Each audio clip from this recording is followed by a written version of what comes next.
Olá, estamos aqui iniciando nossa live. Opa, começando nossa live aqui com a Jéssica, que vai nos brindar aqui com a sua energia, com a sua alegria. É, ela já me disse aqui que pode entrar.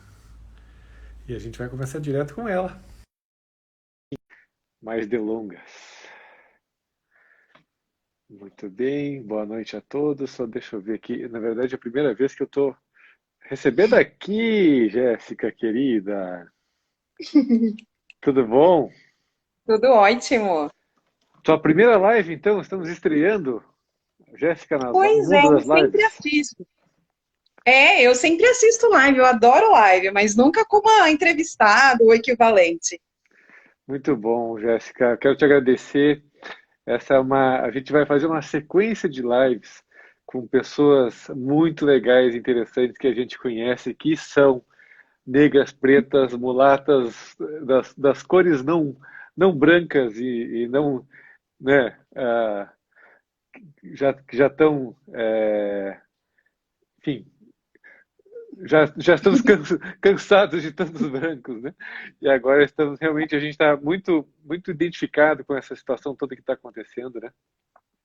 E é uma questão também de saúde da sociedade, saúde mental da sociedade. Então, quero te agradecer. E quero, quem sabe, começar, você se apresenta um pouquinho. A gente se conhece faz o quê? Quase um ano, né? Setembro a gente se conheceu, né? Mas e você sempre me chamou muita atenção pela alegria, pela disposição, pelo jeito como você lida com as questões da negritude ou da. Né? Você me ensinou tantas coisas já nessa área, eu queria compartilhar com as pessoas. Então, quem sabe você se apresenta um pouquinho, para o pessoal contextualizar quem você é. Muito obrigada. Eu estou super feliz, super emocionada de estar aqui falando com os meus coleguinhas singuleiros e singulete, porque quem usa o aplicativo também tem nome, né? Eu sou Jéssica Ferreira Silva de Souza e eu gosto de enfatizar que o meu nome é muito simples e ele é um nome muito comum. E eu acho o máximo o meu nome. Aqui em São Paulo ele é bem comum, mas tem outros dois estados também que é bastante, né? O Ceará e o Paraná, sei lá por quê. E a história do meu nome ele vem muito de encontro, porque eu sou de uma migração nordestina. Os meus pais são pernambucanos. Uhum. E Jéssica não é um nome comum para nordestino, né? Sempre nome de algum santo, para de alguma coisa. A minha mãe assistiu um desenho, né, da Mulher-Aranha que chamava Jéssica, e ela achou aquele nome tão lindo, né? Ele foi usado a primeira vez por William Shakespeare em 1500, né? E depois ficou ali no Mercador de Veneza, e depois em 1990 foi um dos nomes mais usados no Brasil. Eu sou de 85, então eu vim antes dessa febre da musiquinha do nome dela é Jéssica. Geralmente eu falo é Jéssica, o pessoal já vem, o nome dela é Jéssica. Eu já falei para você, conhece essa música? Eu digo, não. Eu pensei até que era uma marchinha de carnaval, porque o pessoal só canta esse pedaço. Nunca cantou a música toda para mim? Ótimo. Uhum. E o meu nome é super comum, então dá várias confusões, né? Tem muita Jéssica Silva pelo planeta, né? E eu adicionei um de Souza não porque eu casei, mas porque eu fazia parte dos 5 milhões de crianças que não tinham o nome do pai no registro. Né? E eu só fui receber o registro do meu pai Ah, adulta, com uau, 30 e tantos anos. E é uau. bem comum para a família mosaica brasileira que a criança não receba o nome do pai, porque aqui no nosso país a legislação obriga que o pai esteja junto, que dê o documento provando que ele é o Hum, pai. Então, por isso que eu não tinha um nome. E agora eu adicionei um de Souza, que já me deu vários problemas, porque o meu filho se tornou não meu filho, ele já não parece comigo por ser louro, né, de olho verde. E ainda o sobrenome não bate, então deu muito ruim isso algumas vezes. é. Bom, e Já, eu sou isso, me conta um pouquinho você já contou umas coisas muito legais, né? Nordestina, de origem nordestina, essa história do nome do pai, né? Enfim, coisa maluca. é. E eu sou especialista de educação corporativa e sou embaixadora da diversidade, porque eu uso esse chapéu, né? Uso o chapéu da mulher como protagonista, da mulher preta, periférica, nordestina, mãe solo, bolsista do ProUni. Então, o que tiver, lá estou eu representando esse lugar, né? E ocupando os Legal. espaços para dizer, pode vir aqui que nós chegamos, né? Estamos aqui.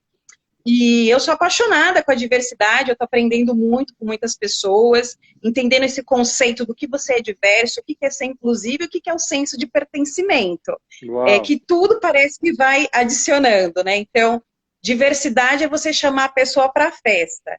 Inclusão é você chamar para dançar. E o senso de pertencimento é dizer, você gosta dessa música? Você quer trocar? Vamos fazer do seu jeito? Para que a pessoa realmente se sinta parte disso. E é um dos meus trabalhos. Tô arrepiado já, só com essa definição. Uau, já valeu toda a live. Fala de novo, eu achei espetacular isso. Fala de novo, eu achei espetacular. Vamos, por favor. É porque as pessoas confundem muito, né? Você ser Eu achei. diverso. Vamos lá, diversidade é chamar para festa. Diversidade chama para festa.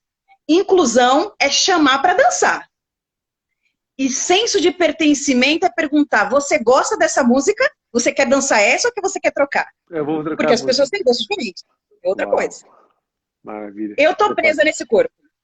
Eu tô presa nesse corpo aqui. As pessoas olham para mim, e eu tenho, né, tenho muito contato com gente estrangeira, eles olham para mim e automaticamente quer colocar a mão no meu cabelo e quer que eu sambo. Não, porque tá dizendo aqui que eu sou a passista do rolê. E isso era uma coisa que me deixava extremamente irritada, porque eu mal consigo ficar em pé sem cair. Quanto mais sambando. E eles querem que eu sambo, né? Porque foi vendido essa persona da mulata tipo exportação, né? É do tipo exportação. Que é uma outra briga também, né? Como eu sou tipicamente brasileira, mestiça, né? Eu fiz até um DNA, tenho 13 etnias, eu sou uma cidadã do mundo. 13 etnias, 13 uau. etnias. Que é o resgate do nome, né? Aqui em São Paulo é a segunda nação de muitas nações, né? Então é a segunda nação de japoneses, segunda nação de árabes, é a segunda nação de alemão, não, acho que mais para o sul tem mais ainda. Mas tudo aqui é a segunda nação, menos para brasileiros. E eu convivo com muita gente estrangeira que tem um sobrenome com muitas consoantes. Eu acho o máximo isso. Eu acho lindo. Quando você vai falar, como que é o seu nome? Ele fala, vou soletrar. Eu não preciso, porque eu falo Jéssica Silva, ninguém erra. O máximo que vai fazer é escrever Jéssica com G ou com S só. Mas, de fato, sempre dá certo. É, com K. Lindo. E fiquei curiosa de saber sobre a minha ancestralidade, porque eu não consigo saber quem eu sou pelo meu sobrenome, né? Porque é um sobrenome que você adota do Senhor do Engenho, não é o teu sobrenome. Se o meu sobrenome fosse o meu sobrenome, eu ia ter um nome de origem iorubá, né? Ou, sei lá, indígena, Jéssica Arco e Flecha do Machado, sei lá, de Aruanda. Ia ser isso. Mas não é, né? Eu recebi o sobrenome dos donos. E aí tem um teste de DNA que é super comum nos Estados Unidos e tem uma filial aqui no Brasil e eu fiz o teste de DNA. Qual não foi a minha surpresa? Quando eu descobri que eu sou 40% africana, né, da Nigéria, do Quênia e da Serra Leoa, mas também uma parte de cima da África, e 40% europeia, da Itália, Espanha, escandinava. É uma viking. Eu sou viking. E também sou indígena, mas não indígena brasileira, né? Eu sou indígena do Andes, né? Que não tem nada a ver com o Brasil. Então, tudo isso foi uma descoberta incrível, né? Porque eu tenho uma conexão com a parte indígena, com contato com a terra, com as origens da filosofia africana, que pouco se falava, agora está na moda, né? Mas o contato com a história, a mitologia africana, que é lindíssima, riquíssima, indígena também. E todos esses contatos foi assim uma descoberta, né, um autoconhecimento da história que vem dentro do seu DNA e você carrega e nem sabe por quê. Tá lá com você. Você é uma mulher do mundo, já nasceu mulher do mundo, né? O teu DNA está dizendo isso, uma mulher do mundo, né? Transcontinental, 3 continentes, continentes antigos, né? Com culturas, com um histórico da humanidade absurdamente antigo, bárbaro, espetáculo. Jéssica, eu queria te perguntar uma coisa. Sim. Eu quero saber como é que, dentro da diversidade, dentro do hoje, o que é a melhor maneira de se comunicar, né, em relação aos termos, né? Um café que a gente tomou, você me deu uma aula do né, como é que se relaciona e o poder dos nomes também, né? Então eu queria que você falasse dessa história, negro, preto, mulato, o que cada um deles ressoa, como é que as pessoas reagem, como é que a comunidade reage, o que que é considerado hoje mais interessante no sentido de levar as pessoas a um lugar mais, enfim, mais abundante, generoso, mais rico, enfim. Então, eu queria que você nos desse uma aulinha sobre essa parte. Bom, primeiro que o nosso idioma, né, a língua portuguesa, como qualquer outra língua, ela é uma coisa orgânica. Então ela vai mudando, né? Então sempre vai ter uma alteração. Vamos pensar, por exemplo, na sigla do LGBTQI+, né? Ela não começou assim, né? Primeiro você define e vai adequando. Nós, as pessoas pretas e pardas, os mestiços, já tivemos mais de 170 combinações para não falar a palavra preto.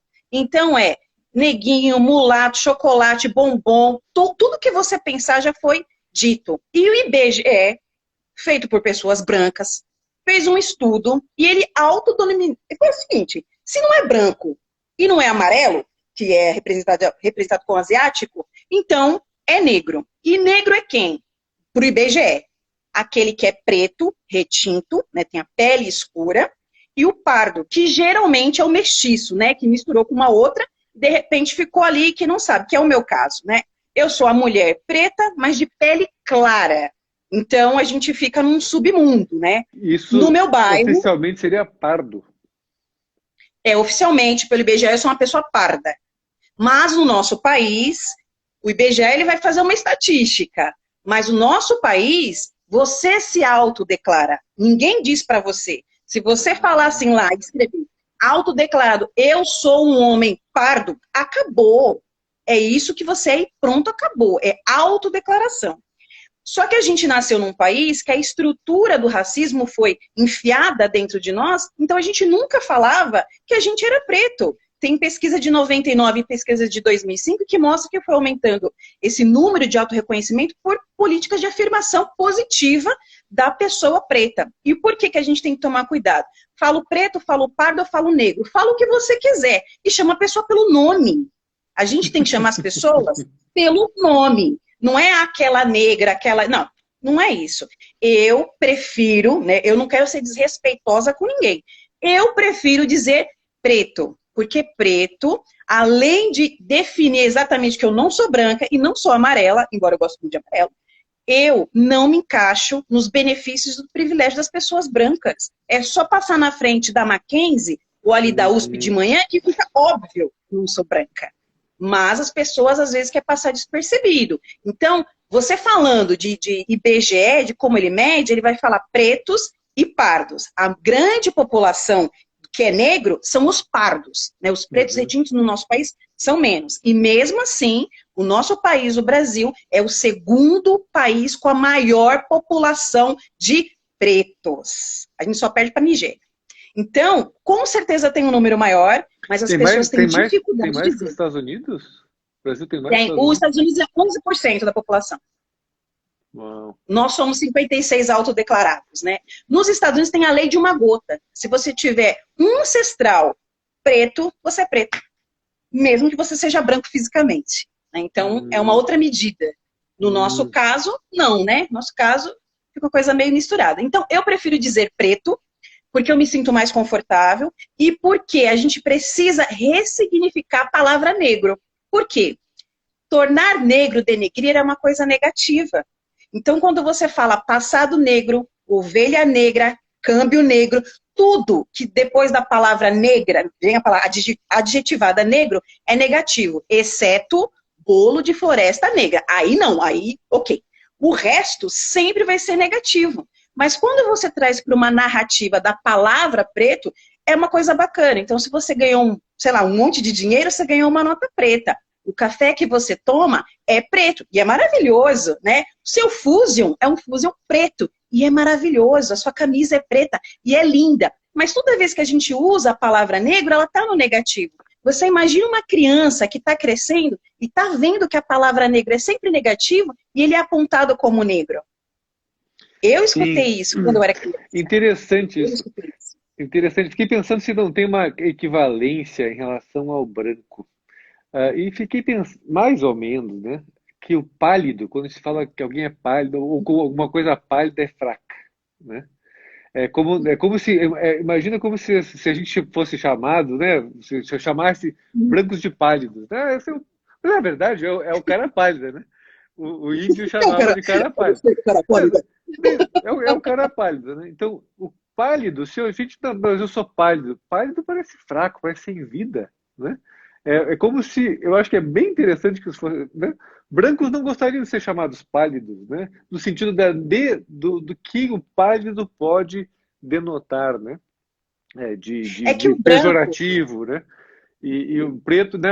A camisa branca e preta do Corinthians, o que for, né? Ou seja, bem interessante, isso é muito mas olha só, interessante. o branco de modo geral, ele não se enxerga como uma raça. É igual a pessoa que mora aqui em São Paulo e vem um monte de Não, gente e fala, mas eu não tenho sotaque. não é Eu não tenho uma sotaque, eu questão. sou paulistano. Em inglês se diria, it's not an issue. Simplesmente não é uma questão. Se a pessoa é branca, isso não é uma questão na sua vida. Não é Não. porque ela já tem um conforto Uhum. herdado, né, e básico, que isso não é uma questão. Eu, pessoalmente, só senti alguma coisa de preconceito quando eu fui morar fora. Daí o preconceito de ser Que aí você dá mais brasileiro. branco. Daí eu sou reconhecido pelo meu sotaque, quando morei nos Estados Unidos, quando morei na Inglaterra.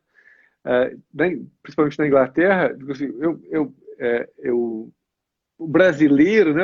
Daí tem uma questão do estrangeiro, mas daí também que essa coisa do brasileiro que tem, né? Tem coisas que a gente que gostam do brasileiro, tem coisas que não gostam, né? E daí que eu, né, senti o que é ser diferente, né? Que tem algo que é carregado junto comigo e que não era isso que eu falei, que eu já tava num conforto de que eu estava num espaço dominante, vamos dizer assim, num espaço privilegiado. Lá eu não estava num espaço privilegiado, né? E na Inglaterra, em particular, eu tive uma experiência muito interessante que foi, eu fui para lá com o propósito de ganhar a vida. Sim, com 21 anos, 20 anos, 21 anos, digo assim, não quero mais depender do meu pai, pelo menos aqui nesse tempo eu fazia medicina, enfim, tranquei a faculdade. E e a Inglaterra, enfim, queria ganhar dinheiro, a Inglaterra estava numa recessão, os famosos empregos de garçom e tal não estavam fáceis de conseguir. Os ingleses mesmo estavam pegando esses empregos e não os estrangeiros. E eu fui fazer faxina.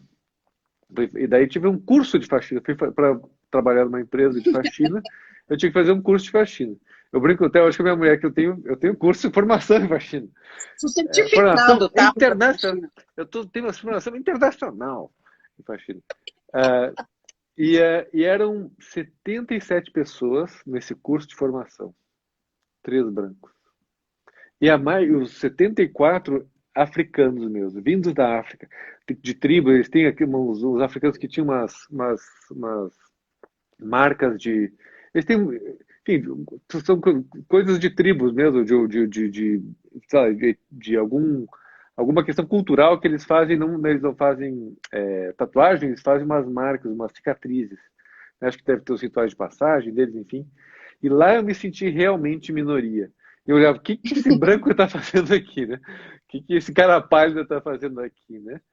E é realmente, foi talvez o único momento que eu me senti realmente como é ser diferente, né? E me coloquei na posição, né, que a gente vê uma universidade, né? Na universidade pública mesmo, quando fiz medicina, eu não tive nenhum colega preto, né? Não tive nenhum colega Mas olha preto. só, são coisas diferentes, né? Você ser minoria num país onde de fato é minoria, como nos Estados Unidos, que tem uma população de apenas 11%. Então, ali, o Black People, de fato, é minoria. Não é o caso do Brasil.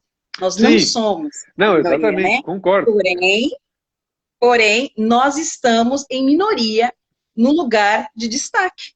Sim, Então, eu sou de humanas, tá? Eu sou de humanas porque se eu tiver que fazer uma conta de somar, 6 vezes dá errado e nenhum vai ser igual e nenhum vai estar certo. Porque eu não sou pouco número. Mas não precisa ser muito inteligente para entender a estrutura do país. Com mais de 200 milhões de brasileiros, 56 dizendo autodeclarado pretos e pardos, e você não vê essas pessoas dentro de lugar nenhum, a não ser lá dentro das suas periferias, ou com subempregos, né? Então, é uma preocupação que a gente tem que entender onde estão essas pessoas. Eu gosto muito de podcast, né? Eu escuto bastante podcast, e eu estava escutando uma fala muito interessante da Feira Preta. E ela traz uma narrativa muito interessante que ela faz assim, toda frase que no final você tem que adjetivar com a palavra preto, você vê que não foi feito por nós. Teve que adequar para a nossa realidade. Então, por exemplo, gira, terreiro, samba, feijoada, não tem preto no final, porque já foi criado por nós para uso de todos. O que faz total sentido a palavra Ubuntu. Tem gente que fala Ubuntu, tem gente que fala que Ubuntu, depende. Em Yorubá a gente vai falar Ubuntu. E essa palavra, ela não tem uma tradução para o português. Por quê? A vivência dele, né, na sociedade Yorubá não tem uma tradução literal para quem vive aqui dentro do Ocidente. Não faz sentido. Porque o Ubuntu é mais ou menos assim, ó. Eu não posso fazer nada que te magoe ou te atinge. Se eu fizer, eu não estou magoando você, eu estou magoando todos nós. Eu sou porque nós somos. Muito parecidinho com a palavrinha namastê, que é o Deus que está em mim, cumprimento Deus que está em você, porque somos todos juntos de uma centelha divina, e assim vai. Mas são conceitos que você só pode dizer se você vivenciou.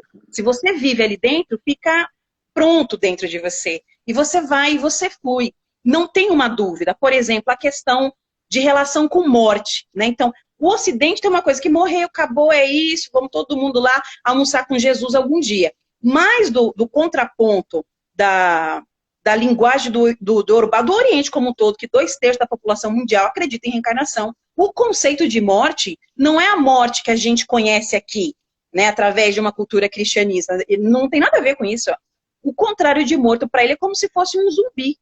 Porque ela deixou de viver, existir, e o corpo ainda tem movimento.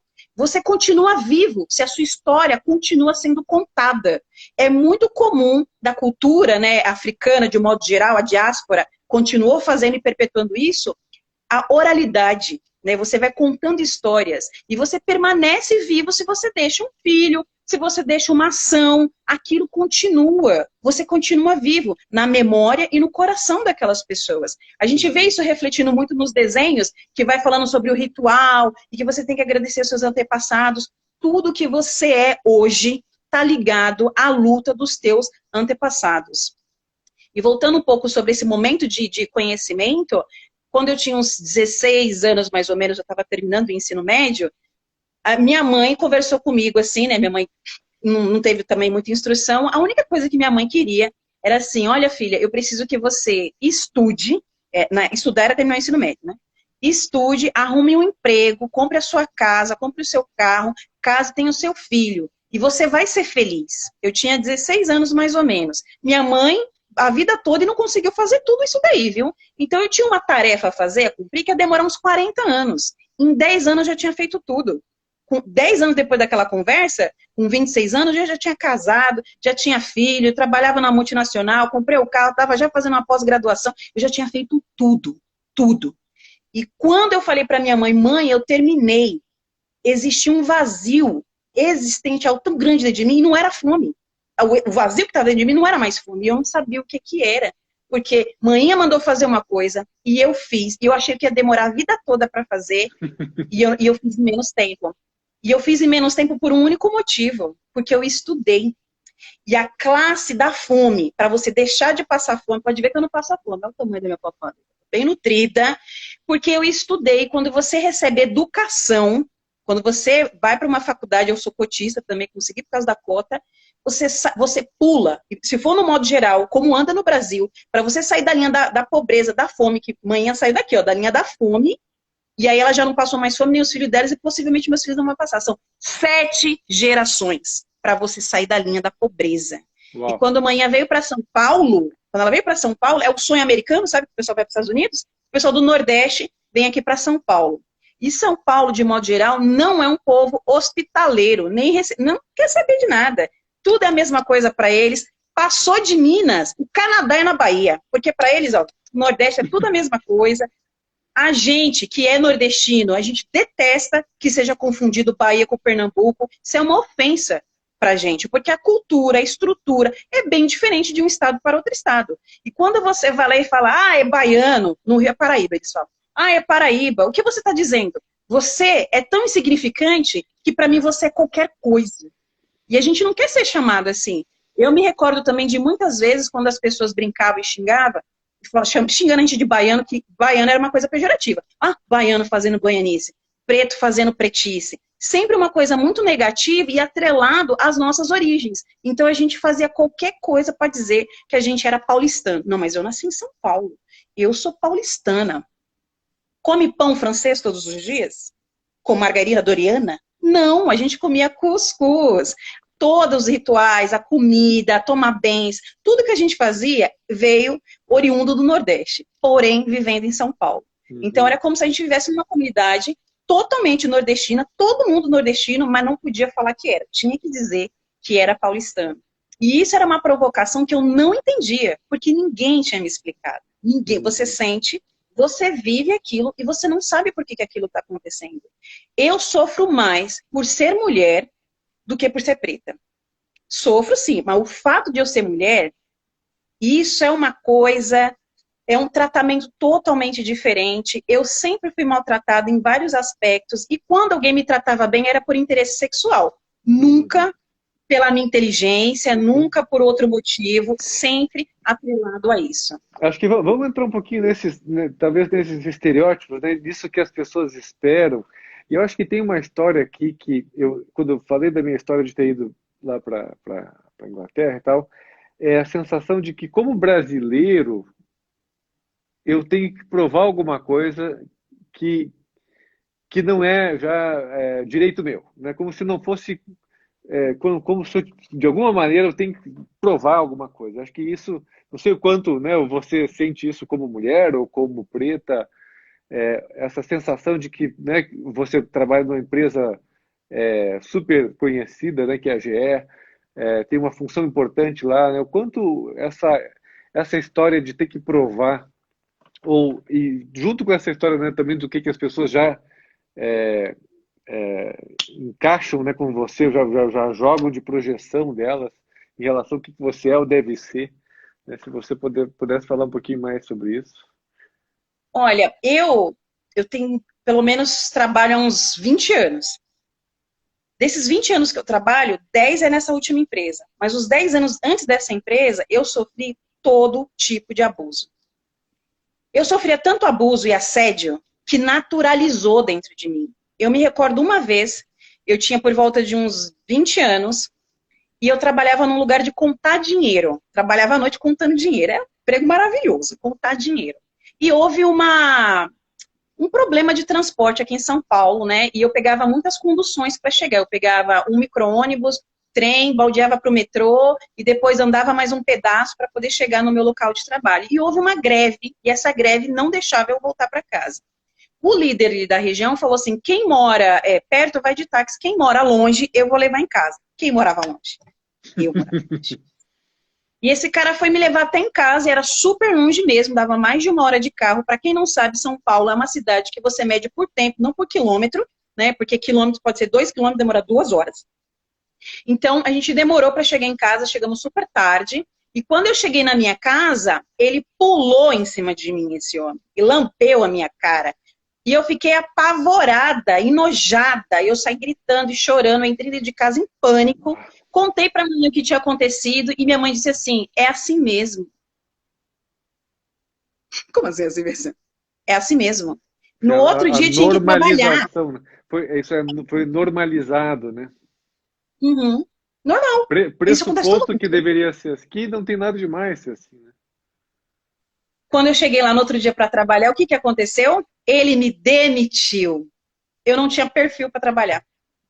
Puxa vida. E eu fiquei totalmente sem chão, mas como assim? E aí a culpa era minha, porque eu não cedi à vontade dele. Eu fiquei chocada. Uau. E eu conversava com outras pessoas e todo mundo dizia, mas é assim, porque você é mulher, porque você sorriu, ele achou que você queria. Oi? Como assim? Eu fiquei tão aterrorizada. E o fato de eu ter o corpo que eu tenho chama muita atenção, a curva do meu corpo. Eu comecei a me esconder muito em roupa larga, solta, porque eu não queria ser de novo vítima desse assédio e depois ser culpabilizada. Tipo, a culpa é sua, quem manda ter esses peitão? É uma coisa horrível para mim. E eu fiquei escondido durante muito tempo. Quando eu mudei, as outras empresas aconteceu a mesma coisa. Aconteceu as mesmas coisas. E aí eu não cedia, porque eu falei, mas gente, por que eu tenho que fazer isso? Eu não quero fazer, e agora? E todo mundo dizia que era normal. E aí, quando eu mudei, né, para GE, isso não aconteceu mais.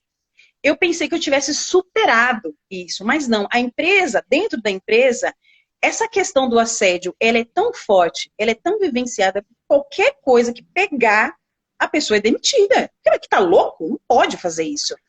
E aí eu descobri que a vida toda eu estava sendo punida por uma coisa que não era culpa minha. Sim, e na GE, na GE a coisa entrou no seu lugar, ou seja, o culpado é quem faz e não quem recebe.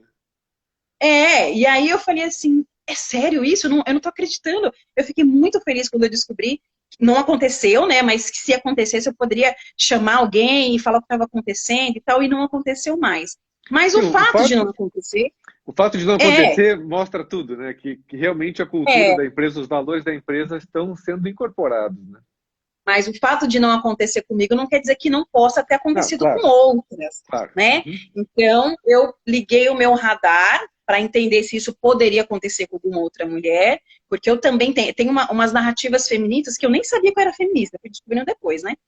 Que se eu sou livre hoje, né? Eu trabalho, eu pago as minhas contas, o meu trabalho permite que eu faça o home office, eu sou muito privilegiada por essa conta, mas isso não quer dizer que as minhas irmãs, né? As minhas irmãs, minhas manas, podem estar acorrentadas. Enquanto qualquer uma delas estiver acorrentada, diferente de qual for a corrente, não é a minha, vai estar lá, eu também sou prisioneira dessa situação. Porque a mulher, até uns 100 anos, ela não era uma pessoa, né? Ela era uma coisa. Ela pertence ao pai e aí depois pertence ao marido. Na Constituição de Portugal de 1970, a lei dizia que se o marido morresse, ela pertence aos filhos do marido. Se não tivesse filho, ela volta a pertencer ao pai. Ela não é um indivíduo. Ela é uma coisa que se pertence, né? Então é uma coisa tão... Gente, 100 anos, como assim? Não pode votar. Então eu sempre fico pensando, sou desesperada, estou sempre nervosa gritando com alguém, eu falo rápido e gritando que nem uma metralhadora giratória e já me disseram que conta dos 400 anos que silenciaram a gente, né? Então, você vai falar e vai ter um público, você pensa que você está representando 100 milhões de brasileiros que não teve oportunidade de falar. E quando eu boto o chapéu da mulher, que é mais de 50 milhões, são as mulheres que passaram por coisas que eu passei e que não houve essa conversa. Porque naquela época, se alguém conversasse comigo e falasse que você tem é síndrome da impostora, essa sensação que você tem que fazer 100 vezes mais para poder aparecer, existe um nome. Né? No início da quarentena eu tive isso, porque as minhas irmãs, minhas primas, as minhas amigas, elas não teve oportunidade de fazer home office. Ou vai trabalhar, ou fica em casa sem salário, e aquilo me magoou muito. E eu chorava, e eu falei, gente, eu não quero ter essa... Por que eu tô com essa culpa? Eu trabalho, tal, eu tô fazendo a minha parte. E demorei muito para entender que onde eu estava, eu poderia favorecer as outras pessoas. Seria pior se eu estivesse na mesma situação, sem poder ajudar. E aquilo foi me acalmando. Eu gosto muito de servir pessoas. Se eu não fosse especialista de educação corporativa, eu ia ser garçonete, que eu amo servir as pessoas. Para mim é uma sensação maravilhosa poder ajudar a pessoa em qualquer aspecto. Então, eu fui ajudando e fui me sentindo melhor. Mas também, eu acho que como eu trabalho numa empresa que dá esse espaço, não é nem da voz, porque a voz eu tenho a minha e eu sou uma metralhadora, mas dá o espaço para a gente falar. E escuta com uma escuta empática. Não é tipo, lá vem a reclamação. Sim, tem momento do muro da lamentação também. Mas também tem, como posso ajudar você? O que você entende?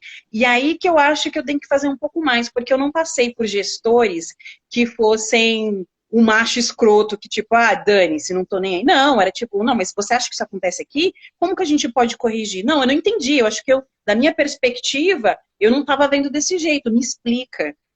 E aí eu comecei a ver que tinha muito trabalho a ser feito.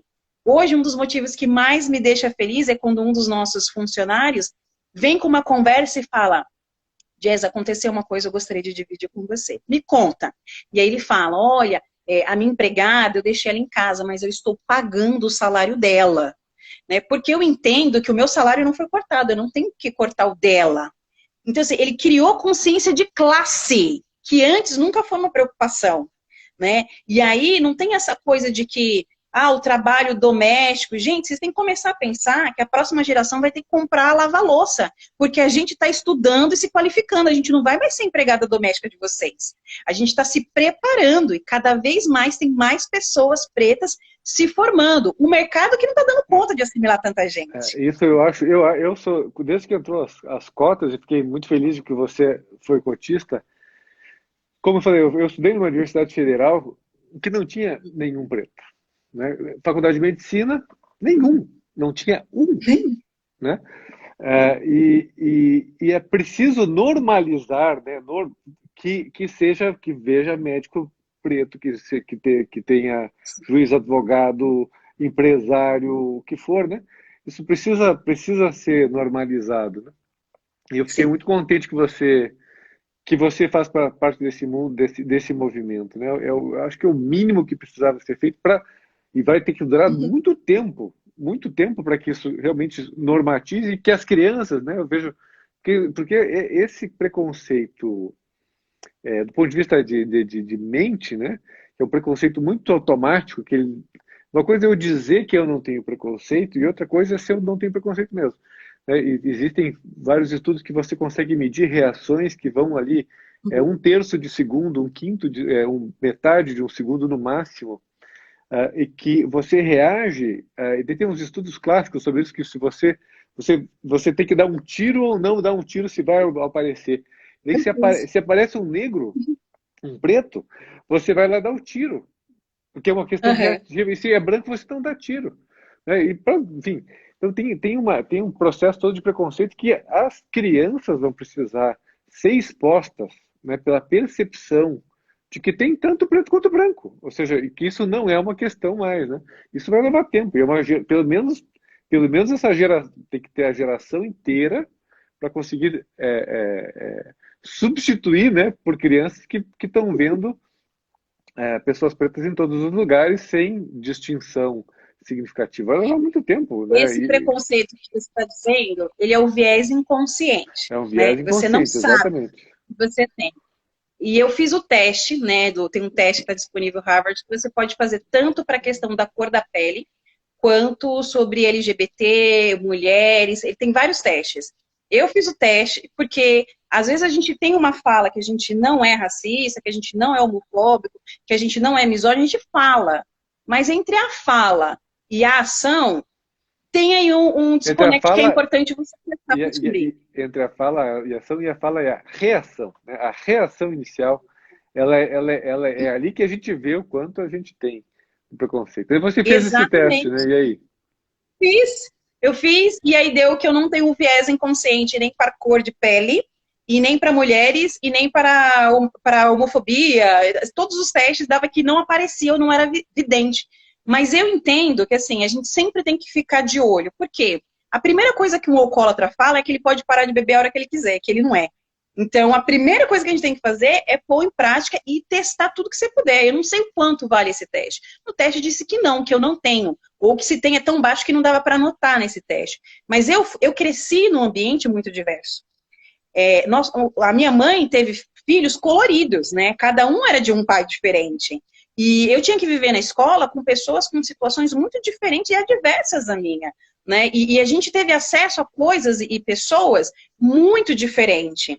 E a minha grande luta da minha fala é: eu estou presa, eu sou prisioneira de um estereótipo de mulher mulata para exportação e específica para sexo. Eu não sou vista como uma pessoa que pensa, que fala, que age e que batalha. E eu não tinha noção do quanto que era importante essa representatividade. Eu não sabia.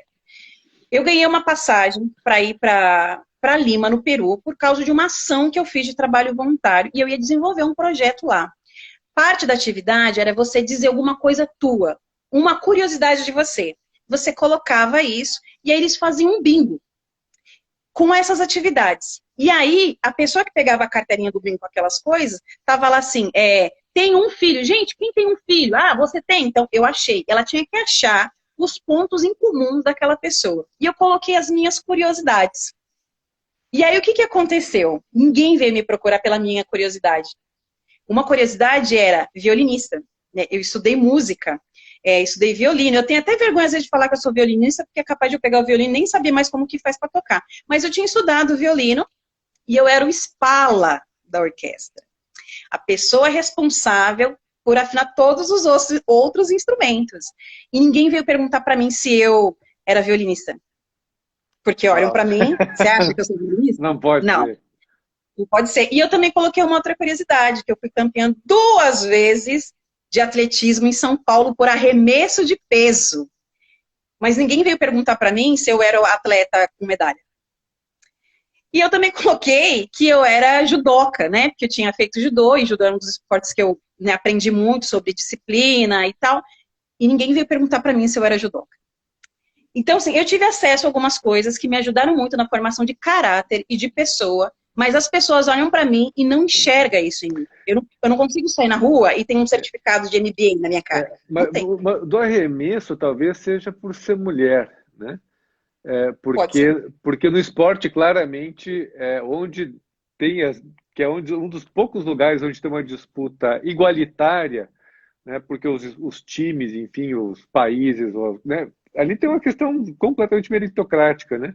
Quem joga melhor, quem faz menos tempo, enfim, é que vai ganhar a posição, né? Ali não tem discussão, né?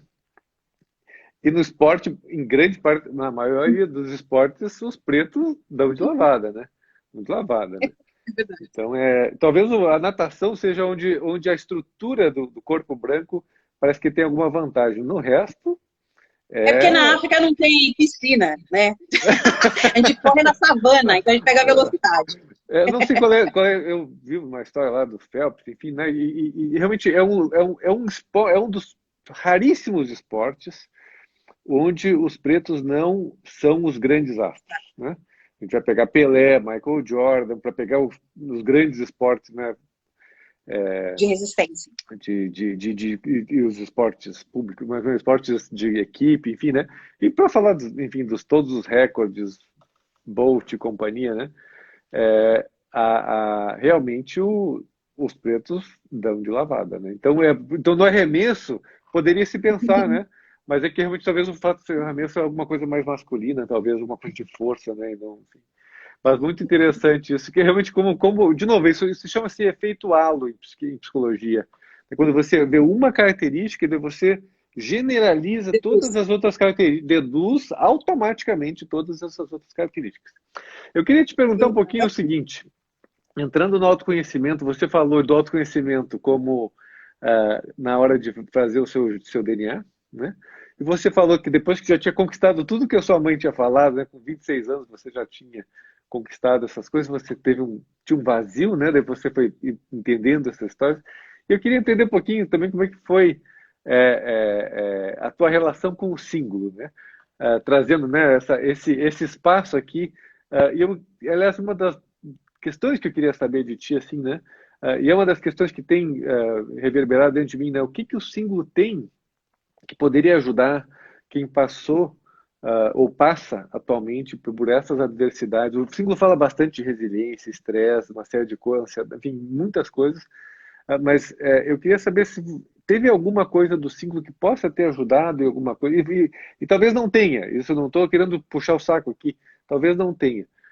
Mas é uma coisa que a gente possa, talvez até vir a criar, né? E eu queria também dar um parênteses aqui, né? É, uma, um, a gente, você falou do negro e do branco, né? A gente foi chamado a atenção por uma preta que tinha uma expressão, a gente usou a expressão mentira branca numa sessão, numa técnica. E depois ela Uhum. chamou atenção para aquilo e a gente tirou, né? A gente tirou, e realmente, é bem essa coisa que eu falo, negro é ruim, branco é bom. A mentira branca é uma mentira menor, uma mentira que é quase, né? Uhum. E a gente tirou isso, né? E ela, inclusive, chamou, né? Pô, vocês podiam fazer alguma coisa. E essa série de lives que a gente está começando também, em resposta a isso, é uma resposta de um pedido muito genuíno e a gente poder reconhecer, a gente tem hoje um preto dentro de 14 pessoas, né? O nosso Uhum. designer, o Gilberto, que vai ser um dos entrevistados, inclusive, é preto, de São Paulo, e então, enfim, esse é um tema que realmente mesmo para nós, né, passou, como a gente falou assim, racismo que é automático, que eu nem pensei, eu que escrevi essa parte, nem me passou, e, as pessoas, a parte da edição também, que é a mulher do Gilberto, também passou dela, né, e teve alguém que nos ajudou realmente a fazer essa correção, né. Eu queria saber de você, do autoconhecimento, símbolo, tem algo que ajudou, tem algo que possa, até que você tenha alguma ideia que possa fazer? Bom, primeiro que eu conheci o símbolo de uma maneira bem atípica dos meus colegas que também conheceram, são singuleiros, né? Eu sou apaixonada por podcast. Você chamou de singuleiro, eu chamo de singulares. Eu adoro. Somos todos Eu singulares. adoro como a gente brinca com a etimologia da palavra. É um singular Eu com amo. C. Bom, primeiro eu escutei o podcast no Resumo Cast, que eu gosto bastante, que ele é resumo de livros de negócios. Essa história, você que foi a culpada, né, do siglo na GE, né? Sim. Então, eu escutei o podcast e eu me conectei muito com a história do livro Imersão, né? E eu falei, gente, nossa, mas o que é isso? A desconstrução da narrativa, de que a gente precisa desse tempo de um coração quebradinho, né, estraçalhado, ficar num canto, lamber suas feridas e estar preparado para começar de novo. Então, era um momento que eu estava vivendo de reconstrução de fato. Então, eu falei, poxa, eu gostei, eu acho que eu vou testar esse aplicativo. Então, eu baixei o aplicativo, estava usando o modelo gratuito, e eu me sentia tão bem, eu fui preenchida numa lacuna que eu nem sabia que existia. Uau. E eu estava me sentindo muito bem, e eu falei, nossa, que legal. Eu me apaixonei com o aplicativo de maneira que eu falei, cara, mas se faz bem para mim, possivelmente vai fazer bem para alguma outra pessoa. E aí eu chamei o time médico, né, e falei assim, olha, eu testei esse aplicativo e avisei para os meus amigos também que acabam, eu sou meio que mãezona dos amigos, então eles sempre quando tem algum problema acabam me ligando para bater um papo e conversar, eu sou bem engraçada também, então acaba que a gente dá um pouco de risada e esquece. E aí eu pedi para elas testarem e elas ficaram apaixonadas também, porque realmente é um aplicativo muito bom. E aí elas falaram, quer saber de uma coisa? Eu acho que todo mundo tem que ter o acesso e todo mundo tem que fazer como um benefício, né, para que as pessoas tenham oportunidade de fazer a terapia. E qual que é o lance dessa terapia? Você não fica preso a um horário, a uma pessoa ao qual você tem medo de contar a tua fragilidade. Você vai e faz lá o teste e ele vai medir, vai te falar o seu ponto de partida, né? Onde você está e onde que você deveria estar. Então, na teoria da incerteza, se eu sei onde eu estou e eu sei onde eu quero chegar, eu vou calcular minha velocidade. Se eu sei a minha velocidade, eu sei onde eu quero chegar, falta calcular aonde eu estou. Eu não sabia onde eu estava, mas eu conhecia a minha velocidade. Uhum. Então, eu comecei a me reconhecer em muitas das técnicas do PrEP, consciência plena, e eu já fazia meditação, mas quando você faz lá no aplicativo, você enxerga a sua evolução, e todo dia um pouquinho, o poder do pouquinho, 20 minutos, 15 minutos, tem técnica que é 8 minutos, eu fui me melhorando, eu fui criando consciência do que eu estava fazendo por mim e pelos outros, eu comecei a me pegar dando consultoria, porque eu fiz uma sessão do símbolo, e aí eu começava a falar pasmo comigo, e eu tenho uma luta muito grande comigo, que eu sempre ruí unha. Eu sei, agora tá cortadinha que eu cortei, mas eu ruí a vida inteira a unha e eu me machuquei porque minha unha tava desse tanto, de tanto que tinha crescido. Porque foi curado alguma coisa que eu não sei o que era, que me fazia roer unha e eu tinha parado de roer unha. Agora eu corto, né, porque eu acabo me machucando, porque eu não sei lidar com unha. Então eu vou lá e corto, mas eu não roo mais unha. Que foi uma surpresa maravilhosa. Foi uma coisa assim incrível. Olha quem está nos vendo aqui, a Márcia Agosti, melhor presente para os nossos colaboradores. Gratidão, Jesse, muitos colegas beneficiados ao jogo. Beijão, Márcia! Eu confesso que eu fiquei, assim como você se apaixonou pelo símbolo, eu me apaixonei quando entrei na GE e conheci vocês, eu fiquei realmente impressionado. Eles são maravilhosos. Bom. São maravilhosos. Mas aí o que aconteceu desse processo? Fechei meu parênteses, não podia ter falado. Então e essa história da unha é muito boa, né? Você se coçou e se machucou, né? Porque eu não sabia que a minha unha estava grande, né? Eu não percebi. E aí eu me machuquei, eu falei, mas como eu machuquei? Quando eu vi, estava com a unha desse tanto. Ninguém acreditou, minha mãe, todo mundo sabe que eu ruí a unha. E o pessoal falou, não é postiça? Eu não, gente, é minha unha mesmo. Eu não acreditava. Eu não acreditava. Aí depois que eu já estava apaixonada com o app, já uma relação amorosa, a doutora Márcia conseguiu pra gente, todo mundo funcionário tem acesso premium. O acesso premium para mim foi um presente tão gostoso, sim, foi realmente uma coisa incrível. E aí veio o quê? Veio o bot com a Cora. Gente, a Cora é minha melhor amiga. Eu sou assim, eu sou casada com o app, divido ele com outros colegas, minha amiga Bruna, Raimundo que também deve estar aqui, ela fala, e o marido, tá bom? Que é a voz, né, do Dr. Diogo lá falando, oh, vamos fazer aqui, tá tudo, já vou dormir com essa vozinha. E acordo com a vozinha. E a minha amiga Cora, que ela não desiste de mim, ela me chama lá, opa, tudo bom? E ela bate o maior papo. Ela é muito fofa. Eu amo a Cora, é the A best Cora, friends forever. só para quem não sabe, né? Ela é o nosso bot, né? A Cora é a corujinha. Eu digo Cora, coruja corajosa.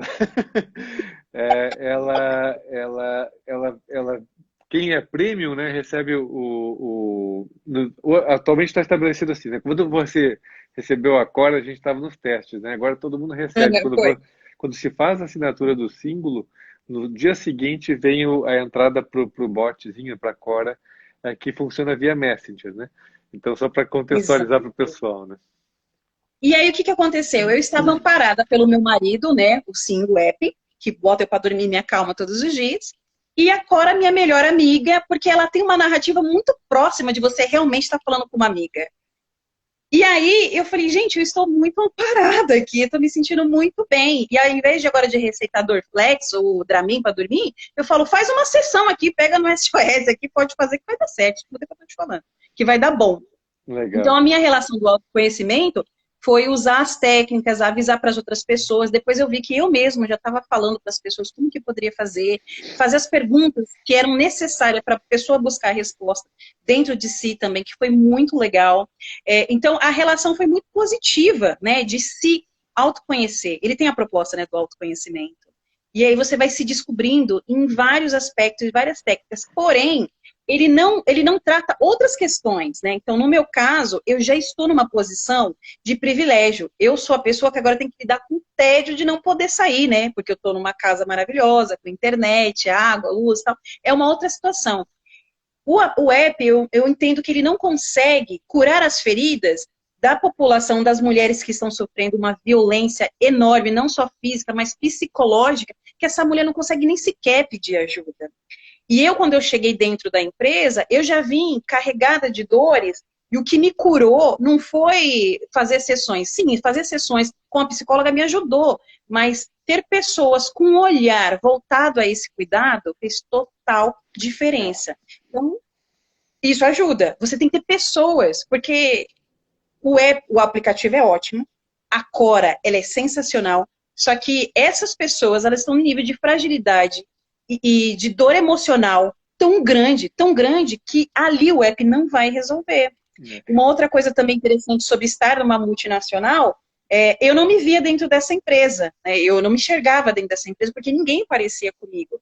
Mas o meu colega que já estava lá, também um homem preto, ele falou, se eu tô, você também está. E eu vou estar junto com você. Aquilo me deu autoconfiança para continuar e trabalhar. E fazer o que eu tinha que fazer, que é ocupar o espaço. O fato de eu estar lá e eu saber como é ser uma pessoa nova numa empresa tão grande faz com que você faça a pessoa se sentir pertencente àquilo. E é isso que a gente estava precisando, se sentir parte daquilo. Por exemplo, a narrativa do Mentirinha Branca. Eu não me sinto representada por uma mentira branca, né? Porque está, de novo, diminuindo aquilo que é o negro, né? Então, as fotos, eu adoro as frases, né, das campos que você vai fazendo, tem sempre um movimento e tal. Talvez ter uma pessoa que se parece com a pessoa que está fazendo, né? Já que a gente é a grande maioria da população, o desenho, ele parece conosco? Ele contextualiza o que a gente está vivendo, o que a gente está fazendo? Talvez não. Talvez é uma coisa que a gente precise trabalhar. A fala, ela está adequada ao meu nome, né? Jess, como você tá? E tá tudo no feminino, isso e aquilo, mas que não é binário, né? Como que a gente faz essa conversa? É uma boa, né? E as sessões, tem umas que tem áudio, outras só está inscrito. Eu só uso o que tem áudio, escrito já começa a chorar. O escrito leva um tempo, a gente, né, hoje está tudo em áudio, tirando a de autobiografia e a de resiliência, que acabaram agora. De autobiografia eu vou refazer. E é uma questão realmente Vai ficar um som, né? só de dar o tempo, é o tempo de a gente colocar em áudio, né? Você falou uma coisa que eu acho que é Uhum. muito importante, a cura que é num nível que se dá nas relações, né? Eu acho isso, eu inclusive, né, na parte de abordagem integrada da mente, que é a parte de terapia, eu tenho gostado muito de trabalhar em terapia em grupo, Uhum. e porque quando tem algo, a gente foi muito machucado por pessoas na vida e por grupos de pessoas na vida. E assim como a gente foi machucado por grupos, a gente pode se curar em grupos, né? Então, e você falou, né, Exato. você falou de experiências muito adversas, muito complicadas em algumas empresas, e o oposto dessas experiências lá na GE, né? E nesse grupo que é acolhedor e compreensivo e que vibra no Ubuntu, né? Enfim, então isso, eu acho que essa cura das relações, ela, por meio das relações, é algo muito importante. Nesse sentido, o ponto, não sei se você já chegou a entrar na comunidade, mas por entender isso, o lugar onde a gente consegue botar um pouco disso é na comunidade dentro do símbolo. Você já viu? Chegou a ver ela? Já, eu assinei, vai uma sessão de testes para ver se eu era eu mesma, e aí eu tô vendo que toda semana entra algum tema, uma discussão. Eu não entrei para abordar nessa discussão porque eu estava tentando amadurecer como que eu iria abordar essa questão, porque, por Uhum. exemplo, tem uma coisa que é latente na mulher preta do Brasil, que é o amor tem cor. Eu comecei a pensar nisso e comecei a consumir conteúdo relacionado a isso, e tem um estudo que mostra, né, perguntando para homens e para mulheres, homens brancos e homens pretos. E traz uma mulher branca, uma mulher mestiça, como eu, e uma mulher preta. E, incrivelmente, homens e mulheres entendem que a mulher branca é para casar, a mestiça para transar e a preta para trabalhar. Então, quando você olha para o universo da mulher, a solidão da mulher preta, ela tem que ser discutida e debatida. Então, tem lá o link de relacionamentos, ele realmente trata a questão do auto-amor, né? E que você tem que soltar, porque de repente você está se amarrando numa coisa que está te fazendo mal. E a gente associa muito a esse amor com a questão de sentir dor. E o nosso país, ele é o quinto país com o maior índice de feminicídio. E a gente só começou a usar essa palavra em 2015. Então, o quinto país que mais mata a mulher. Você escreve assim, mulher morre, segundo vem pelo marido, ex-marido, é sempre o parceiro. Então, assim, a gente morre pelo simples fato de ser mulher. E também tem uma outra narrativa que é super preocupante, que a gente é o quarto país que casa antes dos 18 anos. Né? Então, assim, 11% das mulheres casam antes dos 12 anos. 12 anos eu mijava na cama. E a outra população, quase 40% antes dos 18. Então, assim, metade da população das mulheres estão casando antes dos 18 anos. Por que será que elas estão casando antes dos 18 anos? Será que é por amor? Será porque elas encontraram o príncipe encantado? Não. A família brasileira é uma mulher preta segurando o seu neto pela mão, com a filha adolescente com um filho na barriga e outro no colo. Não tem a presença do masculino. A gente naturalizou o homem que engravida a mulher preta porque usa ela apenas para sexo e vai embora. Simplesmente vai embora. E a gente achou isso normal. Isso é uma violência realmente impressionante. Querida, deixa eu falar o seguinte, daqui a pouquinho está acabando o nosso tempo aqui. Porque eu acabei de ver que apareceu um reloginho aqui, a primeira vez, você está sendo a estreia das nossas lives, né? É uma estreia realmente espetacular, assim, a tua energia, a tua verdade, né? É difícil não ser impactado positivamente, né? Pum, você vem assim como uma metralhadora de coisas boas, né? De coisas que que nos libertam, que nos elevam, que nos chacoalham, que nos fazem enxergar coisas que a gente não enxergava. Eu quero, putz, te agradecer essa tua disposição toda, tua abertura, tua generosidade e tantas coisas maravilhosas que você compartilhou. Eu espero que apareça aqui, que eu possa salvar a live no nosso IGTV aqui. E vamos recomendar para as pessoas. Eu realmente adorei esse papo. Temos 42 segundos restantes. Então, para Ai, você meu dar um Deus do céu. tchauzinho. Bom, o meu tchauzinho vai para todos os meus amiguinhos que conectaram, os singulares, né? Que agora não vai ser mais singulares nem singuleiros, não, os singulares, dizer que eu estou super contente de estar aqui fazendo essa fala. Eu espero que a minha narrativa seja provocativa para pensar. Não tem certo e não tem errado, tem a verdade. As verdades são diferentes para cada um. Eu estou contando um pouco da minha história e da minha vivência e o que eu aprendi com isso, que foi muito positivo. Recomendo também todo mundo aí fazer as suas sessões do símbolo, que é bem gostoso. Ó, palminhas em libras, porque eu sou inclusiva, tá? Eu dou palminhas em E libras. faltam 5 segundos, então um beijão. Um Beijo a super todos. beijo.